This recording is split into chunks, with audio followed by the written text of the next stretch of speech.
Hi everyone! Welcome to Artsonia's After School Art Club. Today, we have a fun art project from Miss Narez, an art teacher from Texas.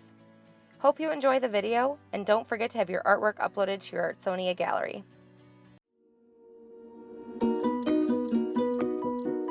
Hi, I'm Mrs. Narez, and I teach art here at Lakeside Elementary School in Coppell, Texas, and right here with you.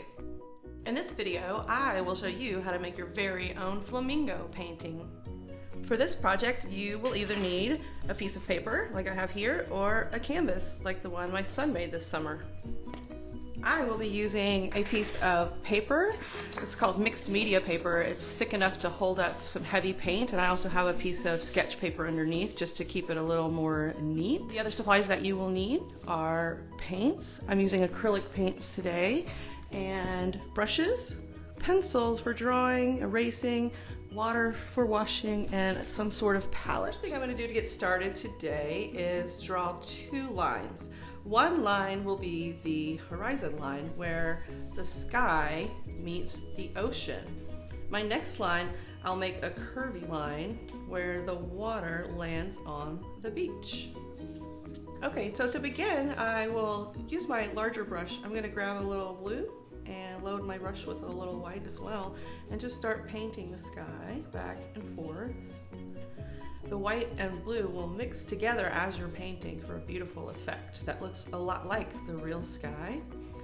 For the very tip top of my paper, I'm just going to use only blue. Make it a little darker at the top and lighter at the bottom as it goes towards the horizon line.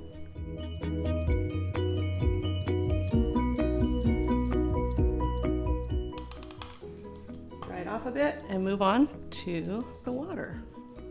I'm going to be using a little bit of this turquoise teal, aqua green you could call it. And I'll start at the top of the water with the darkest without adding any white. When you add white to a color, we call that tinting. So we wouldn't want to tint it just yet, because the deeper the water is, the darker it looks, and as you get closer to the shore, you can start adding more white. It happens this way in nature because the sunlight can shine all the way through the water when it's shallow, but not when it's deep. So the shallow water looks more see-through, and the deep water looks really dark. Don't forget to cover up your pencil lines. And if you feel like you need to go back and add white or aqua in any spot, feel free. If you blend the colors too much though, you're just going to end up making one solid color. So at some point you need to stop when you can still see more than one shade of aqua. I think that looks pretty good. So for the sand, I'll be using the same brush, cleaned off and ready to go. Naples yellow from the basic Liquitex color, if you want to know exactly. But just pick any color that you think looks a little like sand. I prefer sand that looks white like sugar, so I'm going to be adding some white to mine. But you get to decide. Perhaps you like yours just the way it is.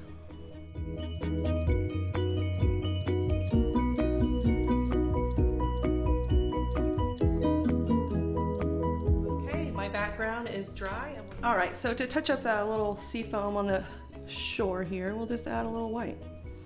Perhaps we'll move our brush around a little, make it look crashy. Ha, that's a new word. Excellent. Maybe a little more aqua to cover up that sand. Oopsie. I'm going to be drawing the flamingo with a pink colored pencil. Oftentimes if I'm working on top of acrylic paint or working on a canvas, if I draw with regular lead, it tends to smear when you paint over it.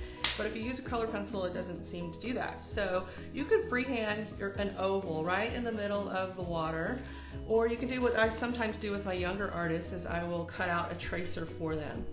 So you could have someone help you do this, or you could freehand an oval on your own, or find something to trace perhaps. So we'll need one oval for the body, and then we'll need the circle for the head, and we're going to attach this head to the body with our paintbrush. So we don't want to put this too close to the body. We want to have a little bit of room to make a long skinny neck. So I'm going to move it up a little higher in the sky, but I also want to save room over here for its beak, and I'm saving room over here for palm trees. I am going to use a little bit of a bigger brush. I have 3 sizes here, small, medium, large. I'm going to use a little bit of a larger one because its body is pretty large. I'm going to start with a paler pink. I'm going to outline around its body in a circular form. When you paint something that's round, you should use round lines. And so we're just going to put a little base layer of this pale pink. All right, if you use thicker globs of paint, it will look more feathery like a flamingo, and it will also cover up that ocean water a little better. Okay, we'll do the same to its head. And after that, I'm going to connect the head to the body with almost an S line. It's going to start at the very tip top of its head and go down and come out to the very front of the body. Right, but that's a little thin, so we'll make it a little thicker. That is a good start for our flamingo. Okay, pause the video anytime you need. All right, I'm now going to keep that pink on my brush, and I'm going to add a little bit of hot pink, and we're also going to create a tail. Let's do that first, and then we'll add the hot pink. So this tail feather is like a triangle sticking out the back side. Try to make it pointy on the end like that. And then we'll grab some of this hot pink, and we'll just add a few little feathers that look a little more bright than the others. I bet a lot of you know why flamingos are pink or where they get their pink from. When I first learned that they get their pink from eating pink things like shrimp, I was very excited about that. I just thought that was so interesting, and it made me wonder what would happen if humans turned colors when they ate certain things. That'd be frightening, right? So if you keep going over this too much, your 2 pinks are going to become 1 pink. You want to be able to see both of those, so don't go over it too much. You might even want to add a little touch of white here and there, because they do start out a little white, so all their feathers are a little bit different. So you can have a little white, a little light pink, a little hot pink, and you're good to go. For my flamingo's beak, I'm going to start with a white. You could maybe even use a pink gray or something like that, but here we go. I'm going to start right about here at the top of its head, and I'm going to come out. That line is not showing up super well, but I can see where it's kind of scratched the paint and made an indentation, so maybe I'll switch over to a pink and see if that can at least help you see it better on the screen. There we go. And then we'll start about here, and we're going to make this come to a point. Okay, I'm going to be using my tiniest paintbrush to paint the beak white. Try to stay in the lines. Take your time. Try not to start with too much paint on your brush. I think I might have gotten a little bit too big of a blob. It's always better to start with a little and add more if you need. I think that looks pretty nice. I'm going to wash my brush and do the black. After you wash your brush, make sure you dry it. You don't want to have watery paints. These paints have just the right amount of water in them. You might notice I got the smallest, teeny tiny little bit of black that I could on my brush. This black can be a color that can really mess up a painting if you use a little too much of it. Okay, that looks great. Let's do the eye next. For the eye, I'm going to use the back side of my paintbrush. It makes great circles. I'm going to dip this in the white and touch right here to make the white of the flamingo's eye. And when that's all dry, I will come back and add a black dot like you see here. Let's work on our flamingo's legs next. We're going to be drawing one leg straight down, vertical line, and another one is going to be a diagonal and a horizontal that kind of creates the number 4. It's a little backwards, but I bet you can see it. So I'm drawing 2 lines down for the verticals, and then I can give a triangle at the bottom for its foot. See?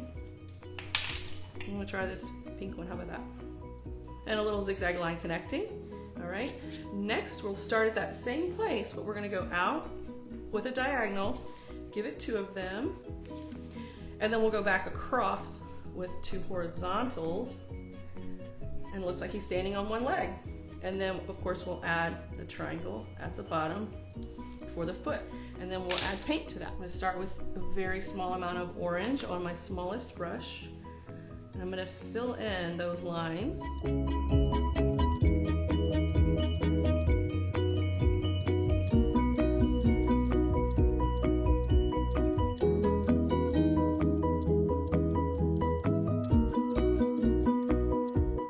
After filling in those lines, I'll probably just leave a little bit of orange on my brush and grab a touch of that white and maybe even a little bit of pink, and come back and add a line to each side of its leg just to give it kind of a highlight, to make it look more dimensional. It's kind of a fun artist thing to do. But like I said earlier, if you keep blending those three colors together, you're just going to end up with one color. So try not to overmix. It's looking good. You can see on this one I got a little bit more of highlights going, so you can take your time and go for that. You might need to wait a little bit for that orange to dry to get your highlights to show up a little better. Let's take a look back. We're going to start here and barely go out. We're going to make 2 palm trees. So we're not even going to draw them. We're just going to make 2 lines like so. And then we'll thicken them. Do it a couple more times. There we go. They should look a little thicker on the bottom, maybe. A little thinner at the top. Most trees get smaller at the top, bigger at the bottom. That looks nice. Now maybe I'll use my small detail brush with a little bit of this darker brown to make some detail lines on the tree trunks. Oftentimes palm trees have little letter V's on them. So you can make lines going in diagonals in one direction and then come back and make your diagonals in the next direction. And don't worry about being perfect. Just do your best and have fun. All right, that's looking pretty good.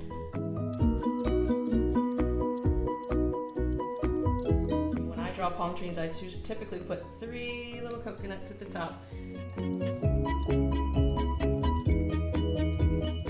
Okay, it's time for the palm fronds. I'm going to start with 3 shades of green. Perhaps I'll start with the darkest first. I'm using my smallest brush, and I'm going to begin by pulling 1 line long and thin off of each of these.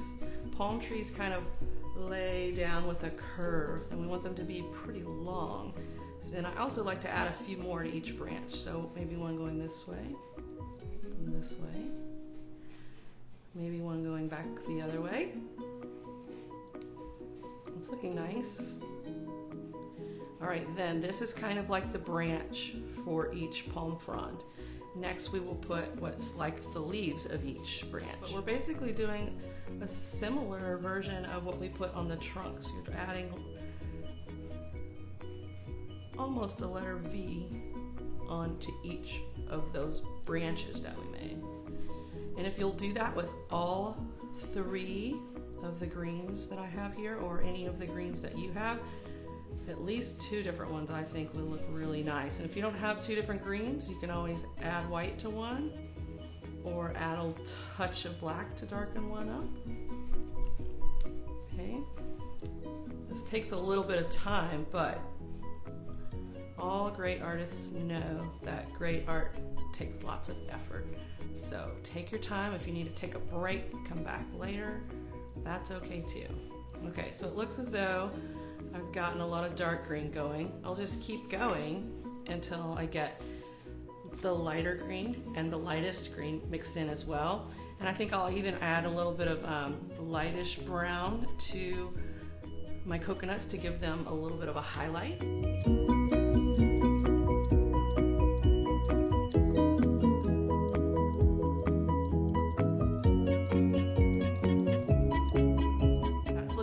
Nice. I'm going to move on to my last value, the lightest of all.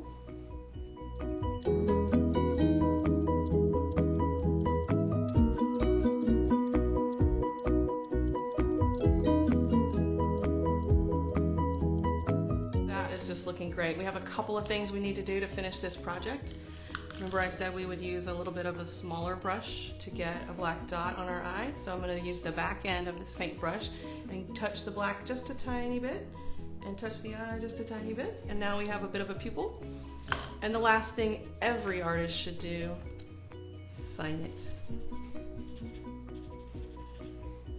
All right, until next time.